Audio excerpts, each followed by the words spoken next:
Yo guys, so kind of a different video from me today. It's more of a discussion. I just wanted to talk about the state of Call of Duty and in particular its low viewer count in comparison to previous years. I was watching a few videos from other content creators and I agree with a lot of their points, man. I just wanted to give my 2 cents on it as well. Um, when I was looking through Twitch and seeing the Cold War numbers, man, the Cold War numbers are incredibly low.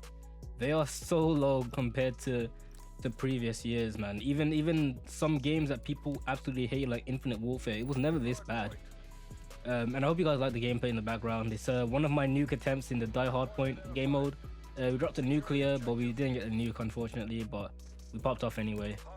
So you guys enjoy it, nonetheless. But yeah, just to get into it, man.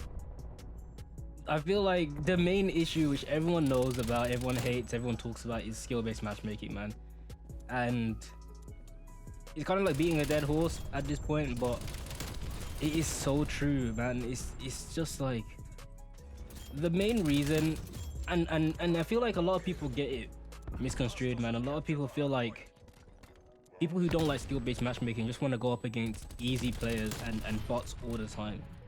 And that's personally not my issue. That's not exactly what I want. My issue with skill-based matchmaking in Call of Duty is that it's not fair.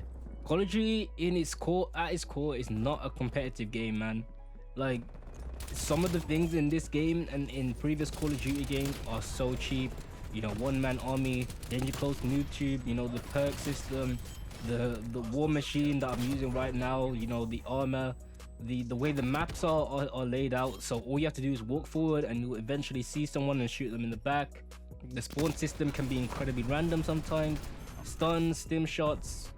There's so many overpowered things, which is why the pro players ban so many weapons and so many attachments. Call of Duty at its core is not a competitive game, man. And if the pros are unable to play in an environment like this, how are we expected to play with skill-based matchmaking as well? It just doesn't make sense, in my opinion, man. And all the reasons are, they're connected. It's like a domino effect. Without skill-based matchmaking, these issues are all minor, but they're all elevated to the next level when skill-based matchmaking is introduced. And one thing I feel like a lot of people don't talk about is the weapon leveling system, man. Call of Duty has always had a weapon leveling system. It's always been a great casual point for the game that a lot of people used to enjoy, especially myself. I used to love leveling up new weapons. It was a challenge to do, you know, unlocking new camos using unorthodox weapons or a combination of attachments that you don't normally use. And with Sbmm in this game, forget about that. It's not fun at all. Especially this year, attachments are so important. The rear grips, the barrels, the stocks, they make your gun so good that it is so hard to compete with these decked out guns when you're trying to level up a sniper or a pistol or a shotgun or whatever, because it feels like it's just so frustrating. You feel like you can't compete with them, and it just makes for an experience that just isn't enjoyable anymore. And you cannot have a skill-based matchmaking system like this and the weapon leveling system that's casual based. It just doesn't work, and it defeats it just takes away one of the reasons which made Call of Duty in the first place. And I feel like that's one thing a lot of people don't talk about. It is extremely frustrating to level up anything, man. And the other reason is that it's not a traditional skill-based matchmaking system. It's retention-based. So they want you to get your ass kicked for 4 or 5 games in a row. Then they'll give you that one game where you pop off. And that's the game where they're hoping that you're going to think, oh my god, I just popped off. Now I'm going to play another 5-6 games so I can experience that again. And what that does is it makes you feel like the game is completely out of your control, man. You don't know whether you had that good game because you're a good player or because the game felt sorry for you and they just hadn't do an easy game. You just don't know, and it just makes you feel like, what's even the point of trying hard? And that's another thing. What is the point of trying hard? There's no incentive. The reason why people don't mind ranked in other game modes, like not game modes, but games like Overwatch, like Rainbow Six, like CS:GO, is because you get rewards. You get rewarded for your effort. But in Call of Duty, you don't get anything. You absolutely don't get anything. Success in Call of Duty is smoke and mirrors.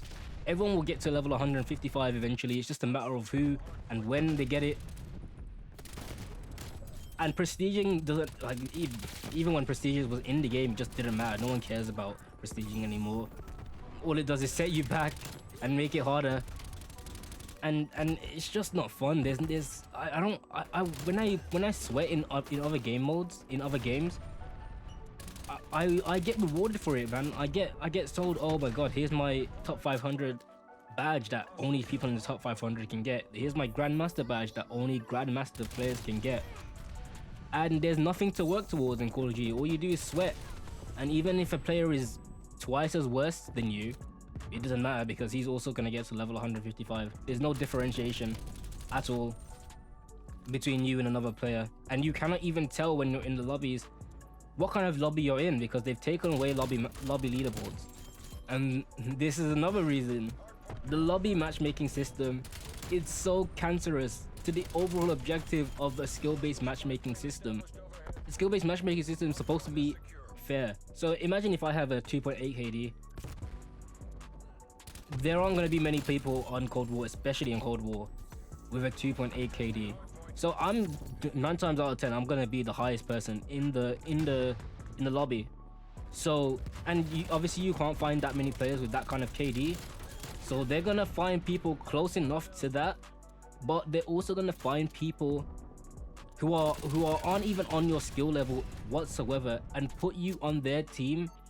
So because the game thinks that you can carry them, and they'll put everyone in the lobby who's a good player or an above average player. They're gonna be on the enemy team, which makes some of these games feel like it's absolutely impossible to do anything, to even perform well, because you feel like your teammates are getting their ass absolutely kicked, and it doesn't matter and if you don't sweat your ass off, you're not gonna be able to win that game. You're not gonna be able to even do well yourself, let alone win the game. And obviously that plays into the frustration of using different weapons. You can't use different weapons. You can't use different attachments.